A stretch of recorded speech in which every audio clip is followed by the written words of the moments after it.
ನಜರೇತನಾದ ಯೇಸು ಕ್ರಿಸ್ತನ ನಾಮದಲ್ಲಿ ನಿಮ್ಮೆಲ್ಲರಿಗೆ ವಂದನೆಗಳು. ಮತ್ತೊಮ್ಮೆ praise the lord, praise the lord.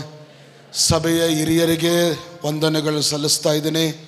ಅವ್ರಿಗೋಸ್ಕರ ನಾನು ಪ್ರಾರ್ಥನೆ ಮಾಡ್ತೀನಿ.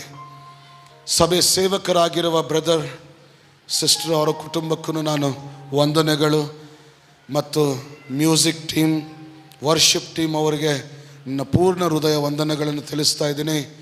ಕೂಡಿ ಬಂದಿರೋ ನಿಮ್ಮೆಲ್ಲರ ಕುಟುಂಬಕ್ಕೆ ಒಬ್ಬೊಬ್ಬರು ಎಲ್ಲರಿಗೆ ಪೂರ್ಣ ಹೃದಯದಿಂದ ಎಲ್ಲರಿಗೆ ವಂದನೆಗಳಮ್ಮ. ದೇವರು ನಿಮ್ಮನ್ನು ನಿಮ್ಮ ಕುಟುಂಬಗಳನ್ನು ದೀವಿಸಿ ಆಶೀರ್ವದಿಸಲಿ. ಆಮೇನ್. ಪರಿಶುದ್ಧ ಗ್ರಂಥವು ಎಷ್ಟು ಜನರು ತಂದಿದ್ದೀರಾ? Can you rise up your Bibles? Very ತುಂಬ ಸಂತೋಷ.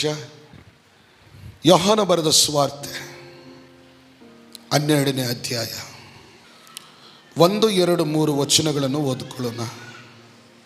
ಪಸ್ಕ ಹಬ್ಬವು ಇನ್ನು 6 ದಿವಸ ಮುಂದೆ ಇರಲಾಗಿ ಯೇಸು ಬೇತೇನಕ್ಕೆ ಬಂದನು. ಯೇಸುವು ಸತ್ತವರೊಳಗಿಂದ ಎಬ್ಬಿಸಲಾದ ಲಾಜರನ್ನು ಅಲ್ಲಿದ್ದನು.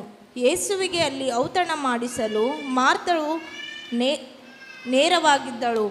ಲಾಜರನು ಆತನ ಸಂಗಡ ಊಟಕ್ಕೆ ಕೂತವರಲ್ಲಿ ಒಬ್ಬನು. ಆಗ ಮರಿಯಳು ಬಹು ಬೆಲೆಯುಳ್ಳ ಅಚ್ಚ ಜಟಮಾಂಸಿ ತೈಲವನ್ನು 1 ಶೇರಷ್ಟು ತಂದು ಯೇಸುವಿನ ಪಾದಕ್ಕೆ ಹಚ್ಚಿ ತನ್ನ ತಲಕೂದಲಿನಿಂದ ಆತನ ಪಾದಗಳನ್ನು ಒರೆಸಿದಳು. ತುಂಬ ಸಂತೋಷ. ಸಾಕಮ್ಮ. ಮತ್ತೆ ಬರೆದ ಸುವಾರ್ತೆ 26ನೇ ಅಧ್ಯಾಯ 6ರಿಂದ 13 ಇದೆ. 2-3 ವಚನ ಓದ್ಕೊಳ್ಳೋಣ. ಯೇಸು ಬೇತ್ಯಾನ್ಯದಲ್ಲಿ ಕುಷ್ಠರೋಗಿಯಾದ ಸೀಮೋನನ ಮನೆಯಲ್ಲಿದ್ದಾಗ. ಸಾಕು, 2 ಪಾಯಿಂಟ್ ಇದ್ದಾವೆ. 1 ಸೆಕೆಂಡ್ ನಾನು ಹಾಗೆ ಮೈಕ್ ಹೋಲ್ಡ್ ಮಾಡ್ಕೊಳ್ಳಿ. 2 ಪಾಯಿಂಟ್ಸ್ ಇದ್ದಾವೆ. 2 ಸ್ಥಳದಲ್ಲಿ ಬೇರೆ ಬೇರೆ ಕಥೆ ಇದೆ. ಯೋಹಾನ ಬರೆದ ಸುವಾರ್ತೆಯಲ್ಲಿ ಏನಿದೆ? ಲಾಜರನ ಮನೆಯಲ್ಲಿ. ಮತ್ತೆ ಬರೆದ ಸುವಾರ್ತೆಯಲ್ಲಿ ಏನು ಬರಲ್ಪಟ್ಟಿದೆ? ಸೀಮೋನಿನ ಮನೆ. ಆ ಸೀಮೋನ್ ಎಂಥವನಮ್ಮ? ಸ್ವಲ್ಪ ಓದ್ರಿ. ಯೇಸು ಬೇತ್ಯಾನ್ಯದಲ್ಲಿ ಕುಷ್ಠರೋಗಿಯಾದ ಸೀಮೋನನ ಮನೆ. ಯೋಹಾನ ಬರೆದ ಸುವಾರ್ತೆಯಲ್ಲಿ ಏನಿದೆ? ಸತ್ತೋಗಿರುವ ಲಾಜರನ ಮನೆ. ಡಿಫ್ರೆಂಟ್ ಇದೆಯಲ್ಲ, ಬೇರೆ ಬೇರೆ ಇದೆಯಲ್ಲ. ಓಕೆ, ಕನ್ಫ್ಯೂಷನ್ ಆಗ್ತಾ ಇದೆ. 2 ವ್ಯಕ್ತಿಯರು ಕಾಣಿಸ್ತಾ ಇದ್ದಾರೆ. ಆ 2 ಮನೆಯಲ್ಲಿ ಯಾರಿದ್ದಾರೆ? ಯೇಸು ಕ್ರಿಸ್ತನಿದ್ದಾನೆ. ಓಕೆ, ಈ 2 ನೀವು ನೆನಪಿಟ್ಕೋಬೇಕು. ಚಿಕ್ಕ ಪ್ರಾರ್ಥನೆ ಮಾಡ್ಕೊಳ್ಳೋಣ. ಆ ಕಡೆ ಈ ಕಡೆ ನೋಡಬೇಡಿ. ಇವಾಗಲೇ ಬ್ರದರ್ ಹೇಳಿದರು ಸ್ವಿಚ್ ಆಫ್ ಮಾಡಿರಿ.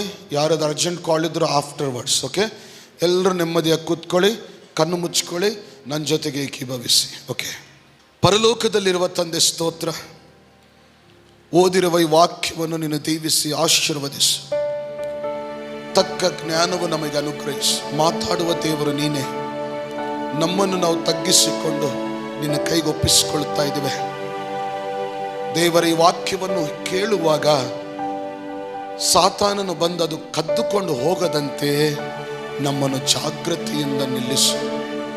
ಕೇಳುವ ವಾಕ್ಯದಿಂದ ನಮ್ಮನ್ನು ನಾವು ಪವಿತ್ರಪಡಿಸಿಕೊಳ್ಳುವಂತೆ ಸಹಾಯವನ್ನು ಮಾಡು. ಕೇಳುವ ಈ ವಾಕ್ಯವನ್ನು ನಿನ್ನ ಚಿತ್ತದಲ್ಲಿ, ನಿನ್ನ ಮಕ್ಕಳ ಜೀವನದಲ್ಲಿ, ನಮ್ಮೆಲ್ಲರ ಜೀವನದಲ್ಲಿ ನೆರವೇರುವಂತೆ ಸಹಾಯವನ್ನು ಮಾಡಪ್ಪ. 2 ದಿನ 3 ದಿನ ಪ್ರಾರ್ಥನಾ ಕೂಟಗಳಲ್ಲಿ ಅದ್ಭುತವಾದ ರೀತಿಯಿಂದ ನಮ್ಮನ್ನು ತೆಗೆದುಕೊಂಡು ಬಂದಿದ್ದಕ್ಕಾಗಿ ಸ್ತೋತ್ರ. 2 ದಿನದ ಕೂಟಗಳಲ್ಲಿ ನಿನ್ನ ಪವಿತ್ರಾತ್ಮನ ಶಕ್ತಿ ಅಭಿಷೇಕವನ್ನು ಸುರಿಸಿದೆಯಪ್ಪ. ಈ 3ನೇ ದಿನ, ಕೊನೆಯ ದಿನ ಈ ಪ್ರಾರ್ಥನಾ ಕೂಟದಲ್ಲಿ ನಿನ್ನ ಕಾರ್ಯವು ಹೇಗಿರಬೇಕಾಗಿದೆಯೋ ನೀನೇ ನಡೆಸು. ನಿನ್ನ ಕೈಗೊಪ್ಪಿಸಿಕೊಳ್ತಾ ಇದ್ದೇವೆ. ನನಗೆ ಹೆಚ್ಚಿನ ಜ್ಞಾನವಿಲ್ಲ, ಮಾತಾಡೋಕ್ಕೆ ನನಗೆ ಬರಲ್ಲ. ನೀನೇ ನಿನ್ನ ಹತ್ತಿರವಾಗಿ ಬಚ್ಚಿಟ್ಟುಕೊಂಡು ನೀನೇ ಮಾತಾಡಪ್ಪ. ನೀನೇ ವ್ಯಕ್ತಪಡಿಸು ನಿನ್ನ ಮಾತುಗಳು.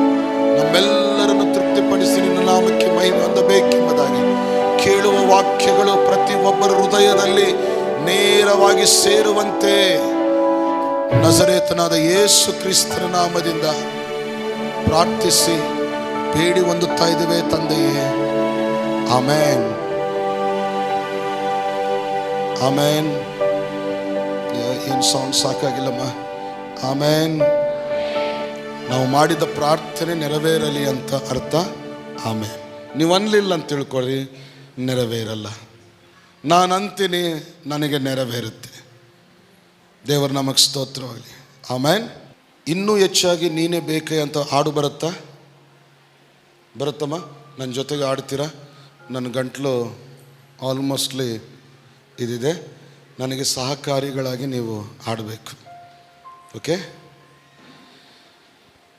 ಇನ್ನೂ ಹೆಚ್ಚಾಗಿ ನೀನು ಬೇಕಯ್ಯ, ಇನ್ನೂ ಹೆಚ್ಚಾಗಿ ನೀನು ಬೇಕಯ್ಯ.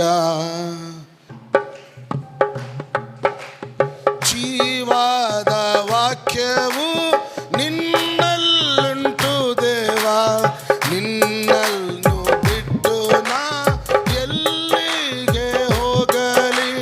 ಜೀವದ ವಾಕ್ಯವು ನಿನ್ನಲ್ಲುಂಟು ದೇವಾ, ನಿನ್ನನ್ನು ಬಿಟ್ಟು ನಾ ಎಲ್ಲಿಗೆ ಹೋಗಲಿ. ಮತ್ತೊಮ್ಮೆ, ಜೀವದ ವಾಕ್ಯವು ನಿನ್ನಲ್ಲುಂಟು ದೇವಾ, ನಿನ್ನನ್ನು ಬಿಟ್ಟು ನಾ ಎಲ್ಲಿಗೆ ಹೋಗಲಿ. ಏಸಯ್ಯ, ಏಸಯ್ಯ, ಏಸಯ್ಯ, ಏಸಯ್ಯ,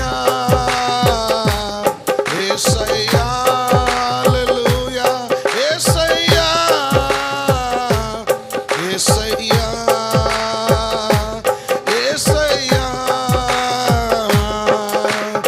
ಇನ್ನೂ ಹೆಚ್ಚಾಗಿ ನೀನು ಬೇಕಯ್ಯ, ಇನ್ನೂ ಹೆಚ್ಚಾಗಿ ನೀನು ಬೇಕಯ್ಯ, ಇನ್ನೂ ಹೆಚ್ಚಾಗಿ ನೀನು ಬೇಕಯ್ಯ, ಇನ್ನೂ ಹೆಚ್ಚಾಗಿ ನೀನು ಬೇಕಯ್ಯ. ಹಲ್ಲೆಲೂಯಾ. ಎಲ್ಲರೂ ಚಪ್ಪಾಳೆ ತಟ್ಟೋಣವಾ? ಆಮೇನ್. ಹೆಚ್ಚು ಯಾರು ಬೇಕು ನಮಗೆ? ಮತ್ತು ಯೇಸು ಕ್ರಿಸ್ತನು ಬೇಕಂದ್ರೆ ಯೇಸು ಕ್ರಿಸ್ತನಿಗೋಸ್ಕರ ನೀನೇನು ಮಾಡೋದಕ್ಕೆ ಸಿದ್ಧವಾಗಿದೆಯಾ? ಇಲ್ಲಿ ಕೂತ್ಕೊಂಡಿದ್ದವರಲ್ಲಿ ಒಬ್ಬರ ಹೃದಯದಲ್ಲಿ ಏನೋ ಒಂದು ಬಾಧೆ ಇದೆ. ಅವ್ರು ನನಗೆ ಕಾಣಿಸ್ತಾ ಇದ್ದಾರೆ. ಇಂಥವು ನಂಬೇಡ್ರಿ. ನಿನಗೇನು ಬೇಕು ಗೊತ್ತಾ? ಅದಿದೆ ಇದಿದೆ ಅಂತ ಹೇಳೋದಲ್ಲ. ದೇವರ ವಾಕ್ಯ ಬೇಕು ನಿನಗೆ. ಆ ದೇವರ ವಾಕ್ಯ ಇದ್ದರೇನೆ ಆ ದೇವರು ನಿನ್ನ ಹತ್ತಿರ ಇರ್ತಾನೆ. ಇನ್ನು ಯಾರು ಬೇಕಾಗಿಲ್ಲ, ಯಾವ ಬಾಬಾ ಬೇಕಾಗಿಲ್ಲ ನಿನಗೆ. ಹಲ್ಲೆಲೂಯಾ. ಒಬ್ಬನಂತಾನೆ, oh dear my friend come here. Jayarao ಬಾ ಇಲ್ಲಿ.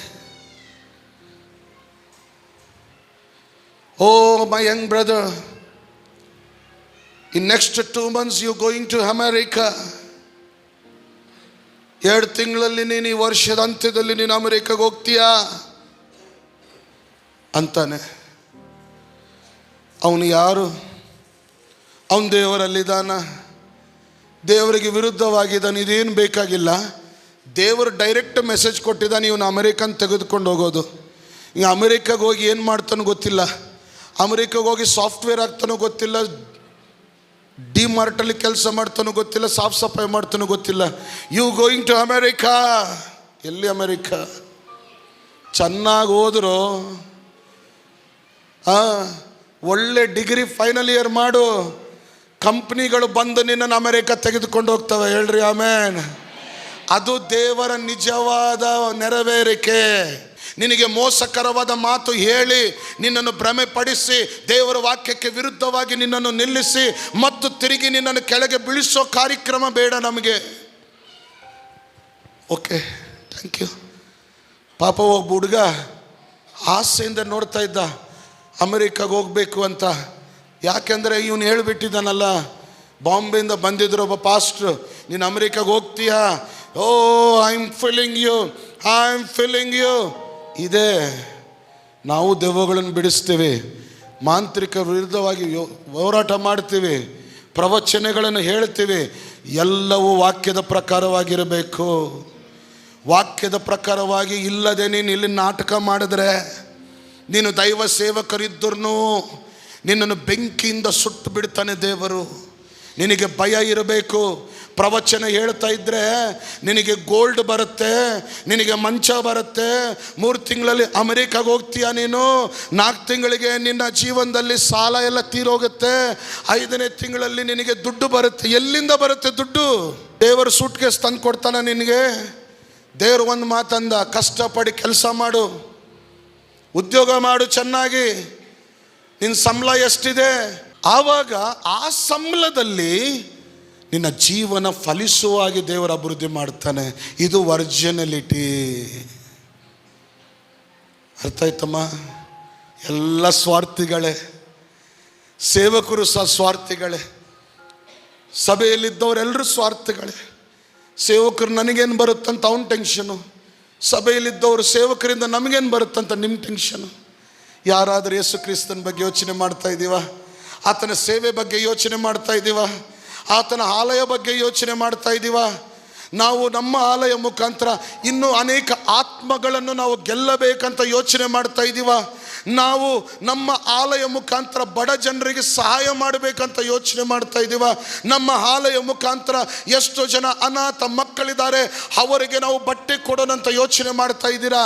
ನಮ್ಮ ಆಲಯ ಮುಖಾಂತರ ಅಯ್ಯೋ ಫೀಸ್ ಇಲ್ಲದೆ ಬಡತನದಲ್ಲಿ ಇರುವ ಮಕ್ಕಳು ಕುಟುಂಬಗಳು ಎಷ್ಟೋ ಜನರಿದ್ದಾರೆ, ಅಂಥ ಮಕ್ಕಳಿಗೆ ನಾವು ಎಜುಕೇಷನ್ ಕೊಡೋಣ. ತಂದೆ ತಾಯವರಿಗೆ ಕಷ್ಟ ಆಗ್ತಾ ಇದೆ, ಎಜುಕೇಷನ್ ನಾವು ಕೊಡೋಣ. ಎಜುಕೇಷನ್ ಕೊಡೋದರಲ್ಲಿ ನಮ್ಮ ಮೆಥಡಿಸ್ಟ್ ಸಂಸ್ಥೆ ತುಂಬ ಮುಂದಿದೆ. ಆದರೆ ಕೆಲವರು ಕಳ್ಳರು ಬಂದು ಅದನ್ನು ತಿಂದು ಏನು ಮಾಡ್ತಾ ಇದ್ದಾರೆ ಗೊತ್ತಾ? ಸರಿಯಾದ ಉಪಯೋಗ ಇಲ್ಲದಂತೆ ಕಳ್ಳರ ಗವಿಯಾಗಿ ಸಂತೆಯಾಗಿ ಮಾಡಿಬಿಟ್ರು ಆಲಯವನ್ನು. ಇವತ್ತು ಪ್ರವಚನಗಳು ಹೇಗಾಗ್ಬಿಟ್ಟಿದೆ ಅಂದರೆ ಸ್ವಾರ್ಥ. ನಿನಗೆ ಇಷ್ಟವಾಗಿ ಹೇಳಿದ್ರೆ ನಿನಗೆ ಓಕೆ, ನಿನಗೆ ಇಷ್ಟವಾಗಿ ವಾಕ್ಯ ಬಂದಿಲ್ಲ ಅಂದರೆ ನಿನಗೆ ಕೋಪ, ನಿನಗೆ ದೀವನೇ ಬರುತ್ತೆ ಅಂತ ಹೇಳಬೇಕು. ಆದರೆ ಅಮ್ಮ ನೀನು ತಪ್ಪು ಮಾಡ್ತಾ ಇದೀಯಾ, ನೀನು ಸರಿಪಡಿಸ್ಕೊಂಡ್ರೆ ಸರಿ ಆಗಲ್ಲ. ಅಪ್ಪ ನೀನು ಕತ್ತಲಲ್ಲಿದೆಯಾ, ನಿನಗೆ ಜಾಗ್ರತೆ ಅಂತ ಹೇಳಿದ್ರೆ ನಿನಗೆ ಕೋಪ. ನಿನಗೇನು ಬೇಕಂದರೆ ನೀನು ಎಷ್ಟು ಪಾಪ ಮಾಡು, ಎಷ್ಟು ತಪ್ಪು ಮಾಡು, though God is blessing you, God is showing to me, ದೇವರು ನನಗೆ ವಿಷನ್ ತೋರಿಸ್ತಾ ಇದ್ದಾನೆ, ನಿನ್ನನ್ನು ದೀವಿಸ್ತಾ ಇದ್ದಾನೆ, ನಿನಗೆ ಬಂಗಾರ ಬರುತ್ತೆ. ಮೊದಲು ಅವನ ಮನೆಯಲ್ಲಿ ಹೋಗು, ನುಗ್ಗಿ ನೋಡು ಅವನು ಹೇಗಿದ್ದಾನೆ ಮನೆಯಲ್ಲಿ. ತಂದೆ ತಾವ್ರ ಮಾತು ಕೇಳ್ತಾ ಇದ್ದಾನಿಲ್ಲ ನೋಡು. ಅವನಿಗೆ ನೀನು ಬಂಗಾರ ಕೊಡ್ತೀಯ? ಒಬ್ಬರು ಬಂದಿದ್ದರು ನನ್ನ ಕಡೆ ಪ್ರಾರ್ಥನೆ ಮಾಡಿಸ್ಕೊಳ್ಳೋದು ಅಂದ್ರೆ ಇಲ್ಲೇ ಅಲ್ಲ ಬೇರೆ ಊರಲ್ಲಿ. ಅವರಂದರು ಬ್ರದರ್ ನನ್ನ ಬಗ್ಗೆ ಹೇಳ್ರಿ ಅಂತ. ಏನು ಹೇಳ್ಬೇಕಮ್ಮ?